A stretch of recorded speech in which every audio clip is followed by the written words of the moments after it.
ओम शांति। 7 फरवरी 2026 की साकार मुरली। मीठे बच्चे, बुद्धि में स्थायी एक बाप की ही याद रहे तो यह भी अहो सौभाग्य है। प्रश्न, जिन बच्चों को सर्विस का शौक़ होगा उनकी निशानी क्या होगी? उत्तर, वह मुख से ज्ञान सुनाने बिगर रह नहीं सकते। वह रूहानी सेवा में अपनी हड्डी हड्डी सुहा कर देंगे। उन्हें रूहानी नॉलेज सुनाने में बहुत खुशी होगी। खुशी में ही नाचते रहेंगे। वह अपने से बड़ों का बहुत रिगार्ड रखेंगे। उनसे सीखते रहेंगे। गीत बदल जाए दुनिया। ओम शांति। बच्चों ने गीत की 2 लाइन सुनी। यह वायदे का गीत है। जैसे कोई की सगाई होती है तो यह वायदा करते हैं कि स्त्री पुरुष कभी एक दो को छोड़ेंगे नहीं। कोई की आपस में नहीं बनती है तो छोड़ भी देते हैं। यह तुम बच्चे किसके साथ प्रतिज्ञा करते हो? ईश्वर के साथ, जिसके साथ तुम बच्चों की व सजनियों की सगाई हुई है। परंतु ऐसा जो विश्व का मालिक बनाते हैं उनको भी छोड़ देते हैं। यहाँ तुम बच्चे बैठे हो, तुम जानते हो अभी बेहद का बाप दादा आया कि आया। यह अवस्था जो तुम्हारी यहाँ रहती है वह बाहर सेंटर पर तो रह ना सके। यहाँ तुम समझेंगे बाप दादा आया कि आया। बाहर सेंटर पर समझेंगे बाबा की बजाई हुई मुरली आई कि आई। यहाँ और वहाँ में बहुत फ़र्क रहता है, क्योंकि यहाँ बेहद के बाप दादा के सम्मुख तुम बैठे हो, वहाँ तो सम्मुख नहीं हो। चाहते हैं सम्मुख जाकर मुरली सुने। यहाँ बच्चों की बुद्धि में आया, बाबा आया कि आया जैसे और सत्संग में होते हैं, वहाँ वो समझेंगे फलाना स्वामी आएगा। परंतु यह ख्यालात भी सबकी एक रस नहीं होगी। कईयों का बुद्धियोग तो और तरफ भटकता रहता है। कोई को पति याद आएगा, कोई को संबंधी याद आएंगे। बुद्धि योग एक गुरु के साथ भी टिकता नहीं है। कोई विरला होगा जो स्वामी की याद में बैठा होगा। यहाँ भी ऐसे हैं, ऐसे नहीं, सब शिव बाबा की याद में रहते हैं। बुद्धि कहाँ न कहाँ दौड़ती रहती है। मित्र संबंधी आदि याद आएंगे। सारा समय एक ही शिव बाबा की याद में रहे फिर तो अहो सौभाग्य। स्थायी याद में कोई विरला रहते हैं। यहाँ बाप के सम्मुख रहने से तो बहुत खुशी होनी चाहिए। अतीन्द्रिय सुख गोप वल्लभ के गोप गोपियों से पूछो। यहाँ यहाँ यहाँ यहाँ का गाया हुआ है। यहाँ तुम बाप की याद में बैठे हो। जानते हो अभी हम ईश्वर की गोद में हैं, फिर देवी गोद में होंगे। भल कोई की बुद्धि में सर्विस के ख्यालात भी चलते हैं। इस चित्र में यह करेक्शन करें, यह लिखे। परंतु अच्छे बच्चे जो होंगे वह समझेंगे अभी तो बाप से सुनना है और कोई संकल्प आने नहीं देंगे। बाप ज्ञान रत्नों से झोली भरने आए हैं तो बाप से ही बुद्धि का योग लगाना है। नंबरवार धारणा करने वाले तो होते ही हैं। कोई अच्छी रीति सुनकर धारण करते हैं, कोई कम धारण करते हैं। बुद्धि योग और तरफ दौड़ता रहेगा तो धारणा नहीं होगी, कच्चे पड़ जाएंगे। एक दो बारी मुरली सुनी, धारणा नहीं हुई तो फिर वह आदत पक्की होती जाएगी। फिर कितना भी सुनता रहेगा, धारणा नहीं होगी। किसी को सुना नहीं सकेंगे। जिसको धारणा होगी उनको फिर सर्विस का शौक़ होगा। उछलता रहेगा, सोचेगा कि जाकर धन दान करूं, क्योंकि यह धन एक बाप के सिवाय तो और कोई के पास है नहीं।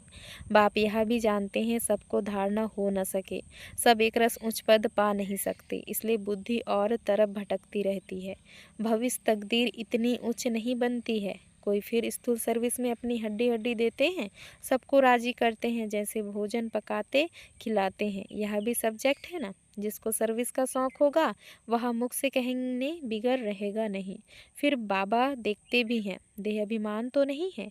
बड़ों का रिगार्ड रखते हैं वह नहीं, बड़े महारथियों का रिगार्ड तो रखना होता है। हाँ, कोई कोई छोटे भी होशियार हो जाते हैं तो हो सकता है बड़े को उनका रिगार्ड रखना पड़े, क्योंकि बुद्धि उनकी गिलैप कर लेती है। सर्विस का शौक़ देख बाप तो खुश होगा ना। यह अच्छी सर्विस करेंगे। सारा दिन प्रदर्शनी पर समझाने की प्रैक्टिस करनी चाहिए। प्रजा तो ढेर बनती है ना, और तो कोई उपाय है नहीं। सूर्यवंशी, चंद्रवंशी, राजा रानी, प्रजा सब यहाँ बनते हैं। कितनी सर्विस करनी चाहिए। बच्चों की बुद्धि में यह तो है, अभी हम ब्राह्मण बने हैं। घर गृहस्थ में रहने से हर एक की अवस्था तो अपनी रहती है ना। घर बार तो छोड़ना नहीं है। बाप कहते हैं घर में भल रहो, परंतु बुद्धि में यह निश्चय रखना है कि पुरानी दुनिया तो खत्म हुई पड़ी है, हमारा बाप से काम है। यह भी जानते हैं कल्प पहले जिन्होंने ज्ञान लिया था वही लेंगे। सेकंड बाय सेकंड हूबहू रिपीट हो रहा है। आत्माओं में ज्ञान रहता है ना, बाप के पास भी ज्ञान रहता है। तुम बच्चों को भी बाप जैसा बनना है, पॉइंट धारण करनी है। सभी पॉइंट एक ही समय नहीं समझाई जाती है। विनाश भी सामने खड़ा है, यह वही विनाश है। सतयुग त्रेता में तो कोई लड़ाई होती नहीं, वह तो बाद में जब बहुत धर्म होते हैं, लश्कर आदि आते हैं, तब लड़ाई शुरू होती है। पहले पहले आत्माएं सतो प्रधान से उतरती हैं, फिर सतो रजो तमो की स्टेज होती है। तो यह भी सब बुद्धि में रखना है। कैसे राजधानी स्थापन हो रही है, यहाँ बैठे हो तो बुद्धि में रखना है कि शिव बाबा आकर हमको खजाना देते हैं, जिसको बुद्धि में धारण करना है। अच्छे अच्छे बच्चे नोट्स लिखते हैं। लिखना अच्छा है तो बुद्धि में टॉपिक्स आएगी। आज इस टॉपिक पर समझाएंगे। बाप कहते हैं हमने तुमको कितना खजाना दिया था। सतयुग त्रेता में तुम्हारे पास अथाह धन था, फिर वाम मार्ग में जाने से वह कम होता गया, खुशी भी कम होती गई, कुछ ना कुछ विकर्म होने लगते हैं। उतरते उतरते कलाएं कम होती जाती है। सतो प्रधान सतो रजो तमो की स्टेज होती है। सतो से रजो में आते हैं तो ऐसे नहीं फट से आ जाते हैं, धीरे धीरे उतरेंगे। तमो प्रधान में भी धीरे धीरे सीढ़ी उतरते जाते हो। कला कम होती जाती है, दिन प्रतिदिन कम होती जाती है। अभी जंप लगाना है, तमो प्रधान से सतो प्रधान बनना है। इसके लिए टाइम भी चाहिए। गाया हुआ है चढ़े तो चाखे वैकुंठ रस। काम की चमाट लगती है तो एकदम चकनाचूर हो जाते हैं, हड्डी हड्डी टूट जाती है। कोई मनुष्य अपना जीवघात करते हैं, आत्मघात नहीं जीवघात कहा जाता है। यहाँ तो बाप से वर्षा पाना है, बाप को याद करना है, क्योंकि बाप से बादशाही मिलती है। अपने से पूछना है, हमने बाप को याद कर भविष्य के लिए कितनी कमाई की, कितने अंधों की लाठी बना। घर घर में पैगाम देना है कि यह पुरानी दुनिया बदल रही है, बाप नई दुनिया के लिए राजयोग सिखा रहे हैं। सीढ़ी में सब दिखाया है, यह बनाने में मेहनत लगती है, सारा दिन ख्यालात चलता रहता है। ऐसा सहज बनावे जो कोई भी समझ जाए। सारी दुनिया तो नहीं आएगी, देवी देवता धर्म वाले ही आएंगे। तुम्हारी सर्विस तो बहुत चलनी है। तुम तो जानते हो हमारा यह क्लास कब तक चलेगा, वह तो लाखों वर्ष कल्प की आयु समझते हैं, तो शास्त्र आदि सुनाते ही रहते हैं। समझते हैं जब अंत होगा तब सबका सदगति दाता आएगा, और जो हमारे चेले होंगे उनकी गति हो जाएगी, फिर हम भी जाकर ज्योति में समाएंगे। परंतु ऐसे तो है नहीं। तुम अभी जानते हो हम अमर बाप द्वारा सच्ची सच्ची अमर कथा सुन रहे हैं, तो अमर बाप जो कहते हैं वह मानना भी है। सिर्फ कहते हैं मुझे याद करो, पवित्र बनो, नहीं तो सजा भी बहुत खानी पड़ेगी, पद भी कम मिलेगा। सर्विस में मेहनत करनी है, जैसे दाछे ऋषि का मिसाल है, हड्डियों भी सर्विस में दे दी, अपने शरीर का भी ख्याल ना कर सारा दिन सर्विस में रहना, उनको कहा जाता है सर्विस में हड्डियां देना। एक है जिस्मानी हड्डी सर्विस, दूसरी है रूहानी हड्डी सर्विस। रूहानी सर्विस वाले रूहानी नॉलेज ही सुनाते रहेंगे, धन दान करते खुशी में नाचते रहेंगे। दुनिया में मनुष्य जो सर्विस करते हैं वह सब है जिस्मानी, शास्त्र सुनाते हैं, वह कोई रूहानी सर्विस तो नहीं है। रूहानी सर्विस तो सिर्फ बाप ही आकर सिखलाते हैं, स्पिरिचुअल बाप ही आकर स्पिरिचुअल बच्चों अर्थात आत्माओं को पढ़ाते हैं। तुम बच्चे अब तैयारी कर रहे हो सतयुगी नई दुनिया में जाने के लिए। वहाँ तुमसे कोई विकर्म नहीं होगा, वहाँ है ही राम राज्य, वहाँ होते ही हैं थोड़े। अभी तो रावण राज्य में सब दुखी है ना, यह सारी नॉलेज भी तुम्हारी बुद्धि में है, नंबरवार पुरुषार्थ अनुसार। इस सीढ़ी के चित्र में ही सारी नॉलेज आ जाती है। बाप कहते हैं यह अंतिम जन्म पवित्र बनो, तो पवित्र दुनिया के मालिक बनोगे।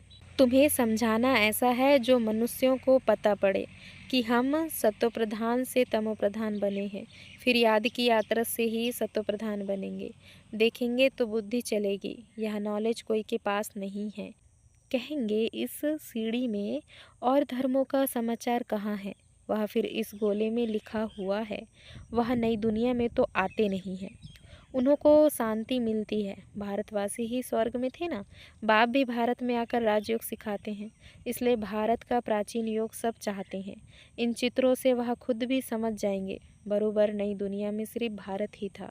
अपने धर्म को भी समझ जाएंगे। भल क्राइस्ट आया धर्म स्थापन करने, इस समय वह भी तमो प्रधान है। यह रचता और रचना की कितनी बड़ी नॉलेज है। तुम कह सकते हो हमको किसी के पैसे की दरकार नहीं है, पैसा हम क्या करेंगे। तुम भी सुनो, दूसरों को भी सुनाओ, यह चित्र आदि छपाओ। इन चित्रों से काम लेना है। हॉल बनाओ जहाँ यह नॉलेज सुनाई जाए। बाकी हम पैसा लेकर क्या करेंगे, तुम्हारे ही घर का कल्याण होता है। तुम सिर्फ प्रबंध करो। बहुत आकर कहेंगे रचता और रचना की नॉलेज तो बड़ी अच्छी है, यह तो मनुष्यों को ही समझानी है। विलायत वाले यह नॉलेज सुनकर बहुत पसंद करेंगे, बहुत खुश होंगे। समझेंगे हम भी बाप के साथ योग लगाएं तो विकर्म विनाश होंगे। सबको बाप का परिचय देना है, समझ जाएंगे यह नॉलेज तो गॉड के सिवाय कोई दे ना सके। कहते हैं खुदा ने बहिष्त स्थापन किया, परंतु वह कैसे आते हैं यह किसी को पता नहीं। तुम्हारी बातें सुनकर खुश होंगे, फिर पुरुषार्थ कर योग सीखेंगे।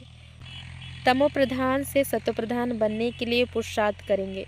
सर्विस के लिए तो बहुत ख्याल करने चाहिए। भारत में हुनर दिखाए तब फिर बाबा बाहर में भी भेजेंगे। यह मिशन जाएगी। अभी तो टाइम पड़ा है ना।